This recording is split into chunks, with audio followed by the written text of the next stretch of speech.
चलिएगा। नमस्कार दोस्तों, स्वागत है आपका करियर एकेडमी के यूट्यूब चैनल पर। यहाँ पर आज हम आपके पास एक छोटी सी जानकारी आपके साथ साझा करने यहाँ पर पहुंचे हैं। ठीक है, कल हमने जैसे एक वीडियो यहाँ पर आपसे एक इन्फॉर्मेशन यहाँ पर शेयर की थी कि जो हमारा सहायक वन संरक्षक है, लॉगिंग अधिकारी है और वन क्षेत्र अधिकारी है, तो ये फॉर्म आज से यानी आज 30 जनवरी 2025 से इसके आवेदन शुरू हो गए हैं। आप आवेदन कर सकते हैं यहाँ पर। ठीक है, इसके बाद अगर बात करेंगे तो ऑनलाइन आवेदन पत्र भरने की अंतिम तिथि आपकी 19 फरवरी 2025 तक है और शुल्क जमा करने की भी अंतिम तिथि आपकी 19 फरवरी 2025 तक है। ठीक है, इसके बाद अगर अलग से बात करेंगे तो अगर आपका यानी फॉर्म भरने में आपसे कोई मिस्टेक यहाँ पर हो जाती है तो उसके रिगार्डिंग आप यहाँ पर 25 फरवरी 2025 से लेकर 6 मार्च 2025 तक आप उसमें करेक्शन विंडो भी आपके लिए खोल दिया जाएगा। चलिएगा आगे बढ़ेंगे यहाँ पर। तो यहाँ पर जो हमारी वैकेंसी है, सबसे पहली वैकेंसी जो है हमारी, वो है हमारी यहाँ पर सहायक वन संरक्षक की। सहायक वन संरक्षक की अगर बात करेंगे तो यहाँ पर अनारक्षित श्रेणी में यानी कि कोई भी रिजर्वेशन यहाँ पर नहीं है, अनारक्षित 3 सीटें हैं। अब इसके लिए आपका क्या है कि इसके लिए आपका आवश्यक शैक्षिक अर्हता क्या मांगी गई है। यहाँ पर अगर बात करेंगे तो सीधी भर्ती के लिए आपका अभ्यर्थी को भारत में किसी भी विधि द्वारा स्थापित किसी विश्वविद्यालय से निम्नलिखित में से कम एक विषय के साथ विज्ञान स्नातक, प्रौद्योगिकी स्नातक अथवा अभियांत्रिकी स्नातक उपाधि या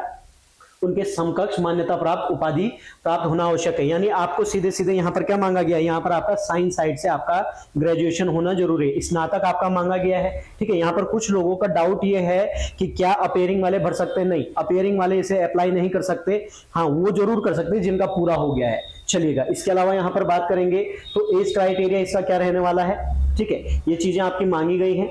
चलिएगा, इसके बाद नेक्स्ट अगर बात करूंगा यहाँ पर, अगला यहाँ पर बात करूंगा तो अगली आपकी जो वैकेंसी है वो है आपकी लॉगिंग अधिकारी की। लॉगिंग अधिकारी में अगर बात करेंगे तो लॉगिंग अधिकारी में भी सेम वही चीज यहाँ पर है कि लॉगिंग अधिकारी के पद पर सीधी भर्ती के लिए अभ्यर्थी द्वारा भारत में विधि द्वारा स्थापित किसी विश्वविद्यालय से निम्नलिखित में से कम एक विषय के साथ विज्ञान स्नातक अथवा समकक्ष स्तर की परीक्षा उत्तीर्ण की गई होनी चाहिए। अब वो कौन कौन सी आपकी कृषि हो गई, वनस्पति विज्ञान, रसायन शास्त्र, कंप्यूटर एप्लीकेशन यानी बीटेक वाले भी इसमें एलिजिबल है, अभियांत्रिक वाले भी इसमें एलिजिबल है, पर्यावरण विज्ञान जिन्होंने भरा है, भू विज्ञान हो गया, उद्यान विज्ञान हो गया, गणित, भौतिकी, सांख्यिकी, पशु चिकित्सा विज्ञान और प्राणी विज्ञान, यानी सबके सब आके जितने भी ये साइंस साइड के या टेक्निकल डिग्रीज जिनके पास है वो इस पोस्ट के लिए आपका अप्लाई कर सकते हैं। ठीक है, चलिएगा। और इसमें पोस्टों की संख्या अगर मैं बात करूंगा तो यहाँ पर 12 है, अनारक्षित आपकी 7 है, जिसमें से कि 2 सीटें आपकी उत्तराखंड महिला के लिए आरक्षित की गई हैं, अनुसूचित जाति के लिए 3, ठीक है, और आर्थिक पिछड़ा वर्ग के लिए 1 और अन्य पिछड़ा वर्ग के लिए भी 1। चलिएगा, ठीक है। यहाँ पर बात करेंगे तो कुछ ने यहाँ पर हमारे पहले वाले वीडियो में कमेंट किया था कि स्पोर्ट्स कोटा नहीं है, तो यहाँ पर स्पोर्ट्स कोटा के लिए नहीं रखी गई है। चलिएगा, आगे बढ़ेंगे। फिर तीसरी जो वैकेंसी इसमें वन क्षेत्र अधिकारी है, जिसके कि आपके सबसे अधिक पद यहाँ पर देखने को मिले हैं, 31 पद यहाँ पर देखने को मिल रहे हैं। ठीक है, जिसमें कि आपका अनारक्षित 20 है। 20 में से बात करेंगे तो 6 उत्तराखंड महिलाएं हैं और 1 सीट इसमें भी रिजर्व करी गई है। किसके लिए? 1 सीट रिजर्व करी गई है आपका ऑर्फन के लिए। ठीक है, इसकी भी क्या है आपका, इसकी शैक्षिक योग्यता क्या है, वन क्षेत्र अधिकारी के पद पर सीधी भर्ती के लिए अभ्यर्थी को भारत में विधि द्वारा स्थापित किसी विश्वविद्यालय में निम्नलिखित में से कम एक विषय के साथ विज्ञान, प्रौद्योगिकी अथवा अभियांत्रिकी में स्नातक उपाधि या उसके समकक्ष मान्यता प्राप्त उपाधि प्राप्त होना आवश्यक है। यानी यहाँ पर सीधे सीधे आपका बीटेक मांगा गया है या बीएससी आपका मांगा गया है। कृषि आपका हो गया वनस्पति विज्ञान, रसायन विज्ञान, कंप्यूटर एप्लीकेशन, कंप्यूटर विज्ञान, अभियांत्रिकी।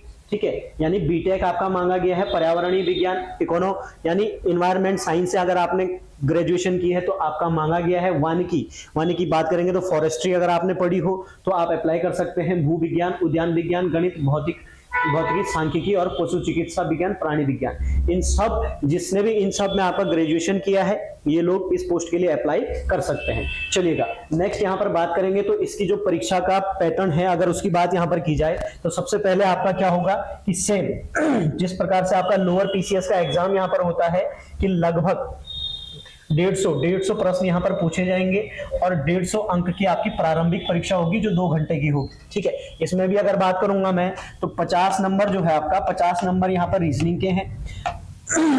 50 नंबर की आपकी रीजनिंग पूछी जानी है और इसके अलावा जो 100 नंबर है, 100 नंबर की अगर बात करेंगे, जो 100 नंबर की बात हम यहाँ पर करेंगे तो 100 नंबर में आपका जीके जीएस आ जाता है। जीके जीएस साइंस आपका हो गया, साइंस के अलावा आपका उत्तराखंड यहाँ पर हो जाता है। ठीक है, 100 नंबर का आपका ये है और सीधे सीधे आपका 50 नंबर का आपका क्या है, मैथ्स रीजनिंग वाला पोर्शन है। यानी कि यहाँ पर ये उन लोगों के लिए बेहतरीन मौका हम मान सकते हैं कि जो यहाँ पर लोअर पीसीएस की तैयारी कर रहे हैं। बट यहाँ पर एक शर्त यहाँ पर ये है कि आपके पास बीएससी या बीटेक होना अनिवार्य है। चलिएगा, ठीक है, तो ये इसका पैटर्न है। और यहां पर बात करेंगे तो इसके साथ के साथ यहां पर शारीरिक योग्यता भी मांगी गई है, जिसमें कि आपका बात करेंगे तो पुरुष के लिए कम से कम आपकी हाइट 163 सेंटीमीटर होनी चाहिए।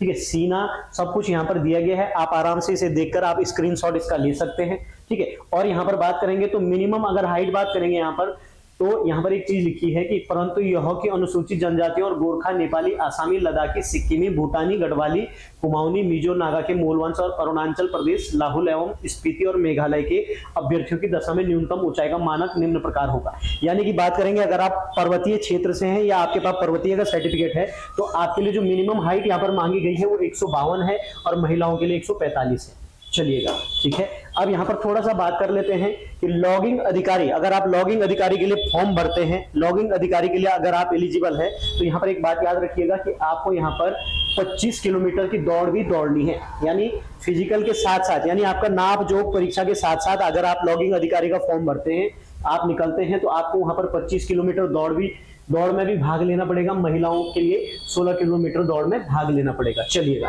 आगे बढ़ेंगे। अब थोड़ा सा इसका डिटेल में यहाँ पर सिलेबस देख लेते हैं प्रारंभिक परीक्षा का। तो प्रारंभिक परीक्षा में अगर बात करेंगे तो मैंने आपको बता दिया है कि जो 100 नंबर है, 100 नंबर आपका राष्ट्रीय अंतरराष्ट्रीय महत्व की समसामयिक घटनाएं हो गया, खेल कूद एवं मनोरंजन हो गया। यानी ये सीधे सीधे यहाँ पर 2 टॉपिक जो ऊपर के दिए हैं ये करंट से हैं।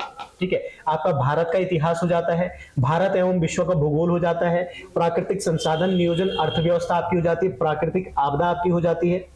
ठीक है, भारतीय संविधान यानी पॉलिटिकल साइंस आपको पढ़ना है, सामान्य विज्ञान आपको पढ़ना है, इसके अलावा विज्ञान एवं प्रौद्योगिकी, सूचना संचार, अंतरिक्ष प्रौद्योगिकी, कंप्यूटर इत्यादि सब आपको पढ़ना है। और अंत में यहाँ पर दिया गया है उत्तराखंड राज्य संबंधित सामान्य ज्ञान, सामान्य भूगोल की जानकारी, यानी उत्तराखंड का भी इसमें ठीक ठाक आपको वेटेज देखने को मिलेगा। यानी कि ये जो प्रारंभिक परीक्षा है ये सेम एज इट इज वैसी है जैसे आपका लोअर पीसीएस के लिए होती है, 150 नंबर की है। और सीधे सीधे यहाँ पर क्लियर आपके शब्दों में लिखा गया है कि 50 अंकों की आपकी क्या होगी, सामान्य अभिरुचि परीक्षा होगी, जिसमें आपका क्या है, रीजनिंग, यानी सामान्य अभिरुचि परीक्षा की बात करेंगे तो यहाँ पर रीजनिंग की बात की गई है कि रीजनिंग का वेटेज इसमें भी सेम आपका लोअर पीसीएस जैसा है, 50 नंबर का। चलिएगा, तो ये आपके लिए एक छोटी सी जानकारी थी। ठीक है, बाकी आप लोगों को कुछ जानना है तो इस वीडियो के डिस्क्रिप्शन में आपको हमारा कॉन्टैक्ट नंबर यहाँ पर दे दिया जाएगा, आप उससे जुड़कर हमसे संपर्क कर सकते हैं। धन्यवाद।